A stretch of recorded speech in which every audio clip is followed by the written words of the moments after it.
Welcome back, WNST, Towson, Baltimore, and Baltimore Positive. You may have seen the changes out on Twitter and Facebook, and we got ourselves thrown off Twitter during the bye week, and I slid out for a couple of days and spent the afternoon on the couch on Sunday watching others in the struggle of the National Football League. Luke Jones has been up late with these amazing World Series games and the Rays and the Dodgers. You know, I have a Dodgers hat, Luke, and I don't wear it much. Probably wouldn't be a bad week to wear it. Caloric, you know, and all the local things going on. We're going to re-platform the Frank Caloric piece out at Baltimore Positive this week. But the intersection of baseball, the leaves changing, the chill in the air, me waking up shivering on a Monday morning, and the Steelers undefeated, right? All of that in one little box, right?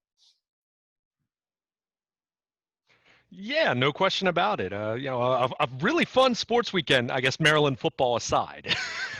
But I mean, it's been a fun World Series, as different as it's been, and people will talk about the ratings as they did about the NBA and the NHL and just about everything else but the NFL, it feels like. But plenty of excitement, lots of excitement on Sunday.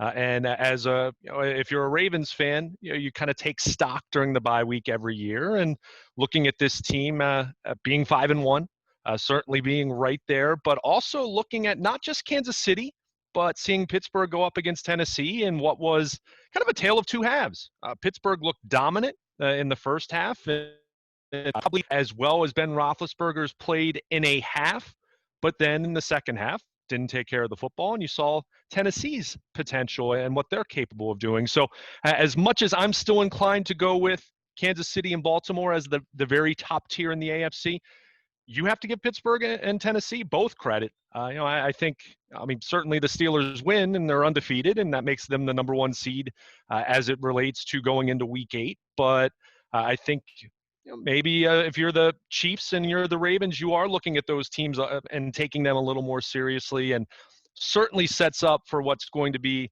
a very exciting Week 8 matchup between the Ravens and the Steelers, and very much a great opportunity to, one, beat the Steelers and be back in first place in the AFC North, but lots of questions as far as, all right, they're 5-1, but look at the teams they've beaten. It's not exactly been a murderer's row of opponents.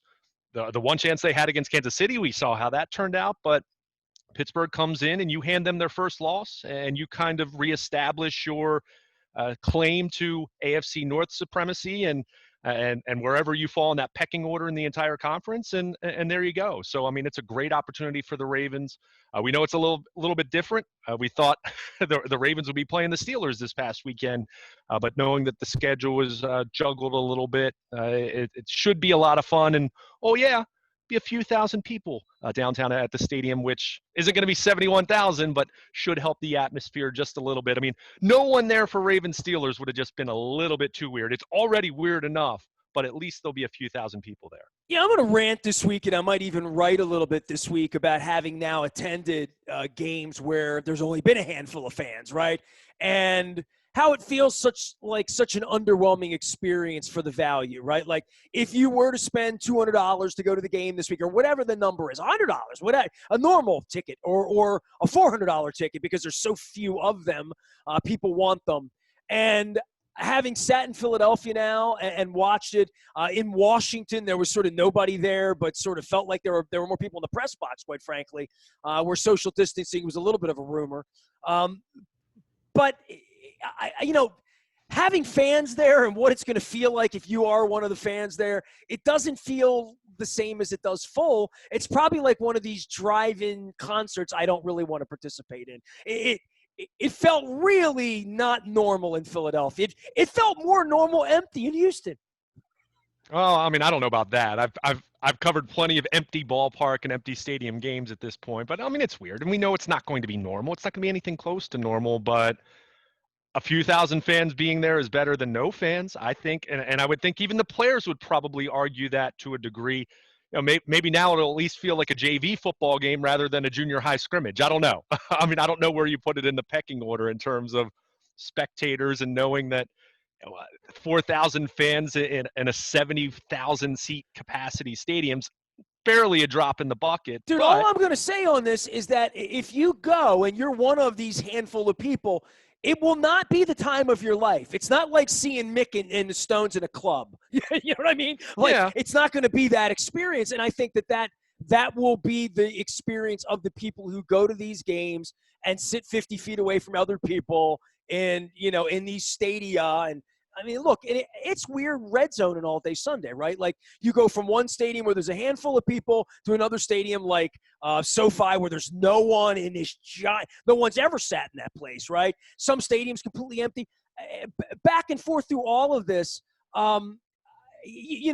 there is the football, side of it, and the side that the visiting teams don't have this disadvantage and stuff. I don't think any of that goes away this week for Pittsburgh. It's Pittsburgh and Baltimore. We're playing a pretty good football team, right? yeah, and to your point, I don't think it makes a big difference in terms of crowd noise or anything like that. I think there is a little bit more of an atmosphere for the players. I mean, I know guys, and Wink Martindale even talked about this. I think let's say it was the Cincinnati game, talking about how that felt like the first time for him, for his defense from an energy standpoint, that felt like the first time where they really looked and felt and played like themselves. Not to say they didn't play well before that. I mean, this is a 5-1 football team, but from the context of just your energy level, they've talked a lot about bring your own energy, and that sounds great, and that sounds like a T-shirt slogan in 2020, but actually applying that is a different story. So now you've gotten used to some of these completely empty stadiums. You played in Philadelphia in front of several thousand people, whatever it ended up being. It is a little more of an adjustment now. Not that it's going to be what a normal Ravens-Steelers game is, but there is a little more energy there.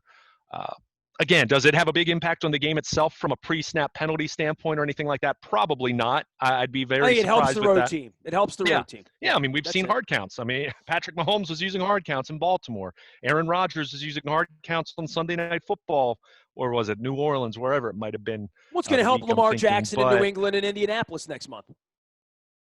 Yeah, I mean, it really makes it more of a neutral site kind of football experience. I mean, I think the travel piece, the stand in a hotel piece, I mean, that's still part of it. I don't think home field advantage is non-existent now, but it's certainly not what it normally is. I think that's stating the obvious. So what that means for Ravens Steelers on Sunday, to your point, Pittsburgh's looking like a pretty darn good football team. They didn't play particularly well in the second half, and they got to take care of the ball a little bit more. But I think we talked about it all summer at the times when we were working under the assumption that, yeah, they're going to play football, and yeah, we're going to get to a point where we're talking about the games themselves. And we said all along about Pittsburgh, what? Ben Roethlisberger was going to be the wild card. If he was anything close to what he looked like pre-elbow injury, understanding he's advancing in age, he's not 28-year-old Roethlisberger anymore, but if he looks anything close to that, then that's a team with a really good defense. And we know that as much as we've been frustrated to see in Baltimore the lack of wide receiver development, that's a team that, I mean, they don't even take wide receivers in the first round, and yet they still develop them. And you saw that on Sunday. It's not the Pittsburgh offense of 5 years ago where Ben's just chucking it 60 yards down the field. You're seeing the underneath stuff to, of course, Juju Smith-Schuster, but Deontay Johnson, a big game for him on Sunday. No, he had a little bit of an ankle issue at the end of the game. He says he's going to be okay. We'll see how that plays out. But for a quarterback coming off of major elbow surgery, they do run a lot of underneath stuff, but it's good scheme, and they have guys that can pick up yards after the catch. So, you couple that with a defense that, Devin Bush injury aside, still plenty of talent and plenty of ability to make plays, then I'm looking forward to Sunday's matchup, to say the least. And I said before the season, and I still feel ultimately the Ravens are the better team and are going to be the winners in the AFC North. But this game is really important to that, obviously. I mean, they're a game behind them in the standings, and then, first game, and talking about head-to-head tiebreakers and all of that. I mean, give the Steelers credit. They're the last undefeated team remaining in the NFL, and you can talk about the schedule all you want, but what they were able to do on Sunday, even though the second half didn't look nearly as impressive, they went into Nashville and beat an undefeated Titans team. So you have to give them credit, and you have to take them seriously, and I think the Ravens will this week.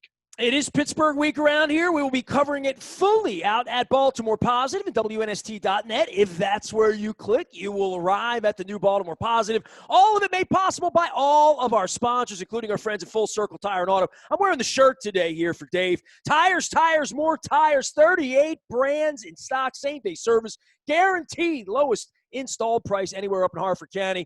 It's Pittsburgh week in Harford County. Get on out there and check it out. 410-676 cars. You can also like them out at Full Circle Tire and Auto on Facebook. And there's the logo right there. It's orange because they're Orioles fans. Luke's watching baseball and up all night. Also, our friends at State Fair and El Guapo now open over in Catonsville. My wife had the cauliflower rice over there and decided this weekend to make it at home.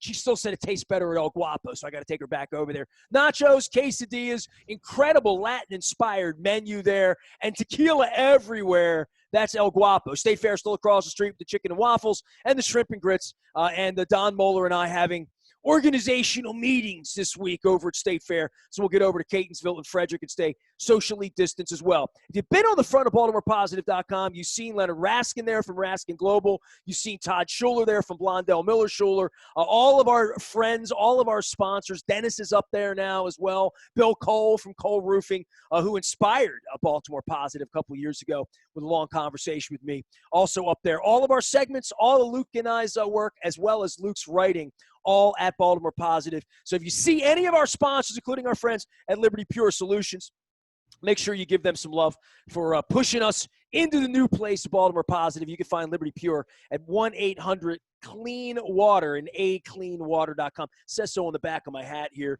My hair's getting long, Luke. I'm going into the pandemic phase here of Pittsburgh week. I'm sort of getting that Jack Lambert. I mean, I'm not going full out on the silver beard here. I'm going to stay cleaned up here and try to stay young and spry as we get through the bye. But it really has been a weird year, right? Like, you and I haven't been in a room together, practices, players, these goofy Zoom press conferences where, like, I think I've asked 2 questions this season. I feel like a goof raising my hand at a Zoom meeting. Y'all ask the questions. I don't think it's a very good format. We don't have live shows, right? 25 years I've been doing live shows. So all of this is weird, but there was a little part of this for me on Sunday, having a down day and taking a couple of days to myself and organizing the website and trying to get everything in gear, that I really took stock of, like, well, today would have been like a Steelers-Ravens game in Baltimore, right? Like, had there been no playing. And there would have been people, and it would have still been a huge game and all this stuff. But instead, it's going to be the other way around now, and I'm going to sit with my feet up with my wife watching all these games. And I wonder what I'm going to get from the Steelers, you know, in the beginning of the day, because it was the battle of the undefeateds and Iron Eagle and all that stuff. I sort of, like, stayed away from Red Zone. And the Steelers, like, got up so much early that I'm like, I'm going to watch the rest of the games. And I went back to Red Zone. And then the Titans came back and whatnot. But to see the Steelers play and play well against a team that kicked our ass, and then to see that team come back, and then to wonder, like, where the Ravens are. And I thought this, dude, the minute I left the stadium last Sunday in Philly, which feels like a month ago, by the way. It feels like a long time ago, that Eagles game, right? But I felt like this would be the week where the taste of the comeback and the taste of the sloppiness and all of that, we'd feel it and we'd be talking about it this week in more of a normal way. And then you sit and you watch the Steelers play and you watch the Titans play and you watch the Chiefs go out in the snow, right? And Mahomes is out there chucking it around in the snow, having a good time. Waiting to get back on the plane in the fourth quarter, letting the backup come in. By the way, I didn't know Chad Henne was still in the league. But you learn things when you watch the Red Zone on a Sunday. But ranting and raving about all of this, I am concerned about what you just said about the Ravens being better than the Steelers or I don't know, better than the Browns or the Bengals at this point, which they were. And we watched them play a little bit on Sunday and watch Baker Mayfield and watch Joe Burrow. Where the division is, this is going to be the best division in football the next 5 years. I don't think there's any doubt about that. I don't know that the Bengals really are going to get up and crawl and walk and run with this kid. Maybe, maybe not. They've done it before, though. I mean, my wife was making fun of the Bengals the other day. I said, I had Marvin on a couple weeks ago, and I went through, like, the record. They made the playoffs every other year he was there, and they won divisions, and they just didn't – they stunk in January. And then you saw Andy Dalton get his head taken off on Sunday in real time as well. So I watched a ton of football, and I really am wondering where the Ravens are in the pecking order of a good 5-1 team or a bad 5-1 team or a 5-1 team that can't get through that kryptonite out in Kansas City, or we better hope that Pittsburgh gets them out of the way or somebody gets them out of the way for us in January, that would be the positioning of it, plague notwithstanding, political unrest notwithstanding. And I do hope everybody in Pennsylvania is voting, Luke. But I would say I'm a little worried about Pittsburgh watching them. They're better than I thought they were, and that is, them playing without Devin Bush. And I really do distinctly remember last December watching a game one Sunday night. My wife's all lathered up after another Raven victory. We're kicking everybody's ass and coming home sitting on the couch.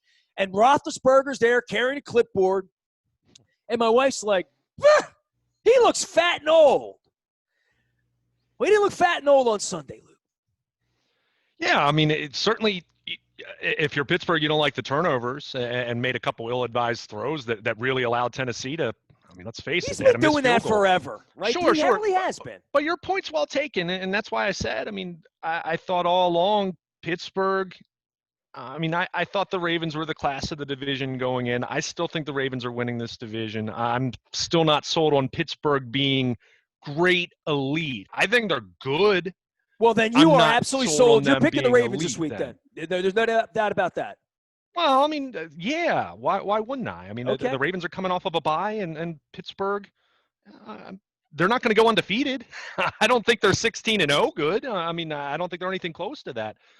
But I mean, it's certainly it's going to be a heck of a football game. And I think what's interesting for me watching Sunday's game, talking about the Titans and the Steelers, quite frankly, is I already mentioned this a little bit with Deontay Johnson and Juju Smith-Schuster, but I see Pittsburgh with a quarterback that's not throwing the ball deep anymore. I mean, you can see his average depth of target this year is not what it was when he had Antonio Brown and Martavius Bryant and even go back to Mike Wallace, go back to those years. I mean, where Ben really started to become that deep ball passer.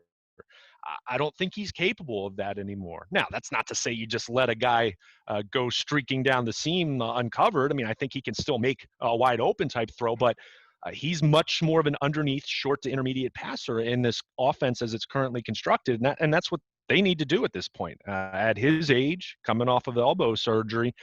But as it relates to the Ravens, I see a team that, despite the fact they're not pushing the ball down the field a whole lot, and we've talked a lot about the Ravens untapping their downfield passing game, and you have speed with Marquise Brown and even Devin Duvernay, but maybe that you look at some of the things Pittsburgh did, and they have throws, they have routes, they have concepts in place for some of their guys to not just make catches 5 or 6 yards beyond the line of scrimmage, but get yardage then. That's something I'd like to see the Ravens do better. You have Marquise Brown, you have Devin Duvernay, and it's great to think about Lamar throwing the ball 50 yards downfield and catching a bomb and a touchdown, and that's fun, and that'll make highlight shows. But those, even the best teams throwing those deep routes, those are still lower percentage plays than short or intermediate passing. So I'd like to see Greg Roman scheme some easier throws,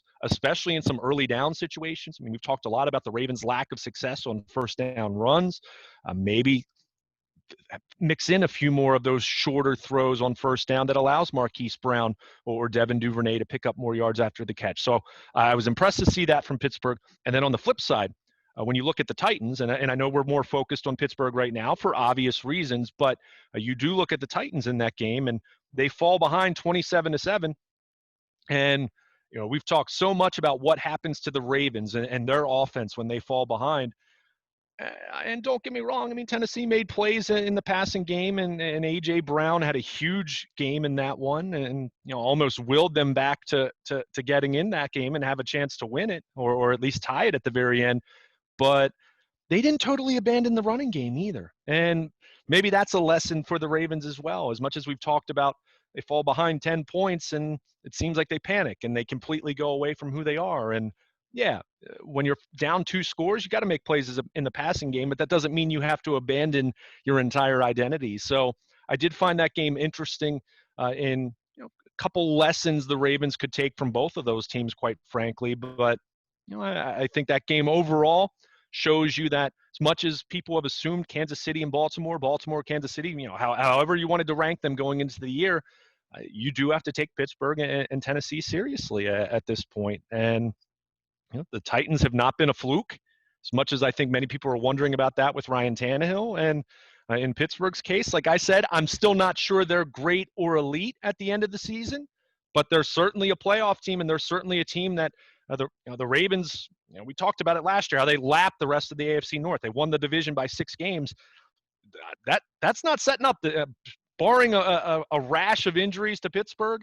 And, Cleveland, their record's good. I don't think the Browns are very good, but their record's good. So you have to give them credit in that regard. But, this isn't going to be a division where the Ravens are running away from it by 6 games like it was last year. So they've got to go out and handle their business. And you hope, if you're the Ravens, not necessarily that Greg Roman's sitting there taking notes on Pittsburgh and Tennessee, but some of the things that those two teams did on Sunday, you'd like to see the Ravens adopt some of those same concepts or the same identity, if you will. And you hope that they were able to figure some things out, because as much as I do think this is a really good team, but I don't know if it's great at this point. And certainly the offense has not been great or nearly as good as we expected it to be. The defense has been terrific. And, we haven't even mentioned Yannick Ngakoue at this point. But, they certainly – they had things to work on. And when you come out of the bye week, you're curious to see what looks different about this football team. And Ngakoue is the obvious, and certainly they're going to like having him as part of their pass rush, especially come January. But offensively, has Greg Roman been able to untap some solutions for some of the problems that we've talked about here in recent weeks? Well, and I also watch the Chiefs a little bit, and I say, how did they lose, right? Who beat them? And and I think some people would feel that way about the Ravens certainly last year. Like, the Browns beat them? How did that happen? I don't think the Chiefs are kryptonite at this point, but certainly the class of this thing. And if the Ravens want to stay in that second seat or that position, this is the week that they need to put the foot down and play better football than they did against the Eagles. Luke and I are going to be talking about that all week. I'm going to be in Pittsburgh a lot this week, having conversations. Obviously, huge political week. We have John Sarbanes lined up. Martin O'Malley's going to be joining us later on in the week. We have an Election Palooza 4 to get ready for election week. And we have all sorts of election information about voting, about Supreme Court justices in the Constitution, little things like that. Add at Baltimore Positive amongst conversations with our sponsors, our friends, political people, people out in the marketplace, Democrats, Republicans, all of that, all in one place at Baltimore Positive. So make sure you're checking that out, as well as some pretty good bio for the Pittsburgh folks here this week as well. Nasty at WNST.net still finds me. Same email address. Luke is Luke at WNST.net. Of course, he's Baltimore Luke out on Twitter and Facebook and Instagram. We're all out on social media. You can find me on LinkedIn as well, where I'm posting up stuff. Luke will be at the game this week with the Steelers. We are still under a one-credential rule around here, so I'll be watching from the couch this week, probably up to my elbows in some Royal Farms Western fries and some Rofo chicken. I've been taking Luke's recommendation and going after the tenders lately, but I'll probably get myself back onto an 8-piece box this week for the game on Sunday. It is good to be back in the cockpit talking some football here this week with everyone. We'll find you out on the internet as well at our new home. We are WNST.net, AM 1570, Towson, Baltimore, and we never stop talking Baltimore sports and Baltimore Positive.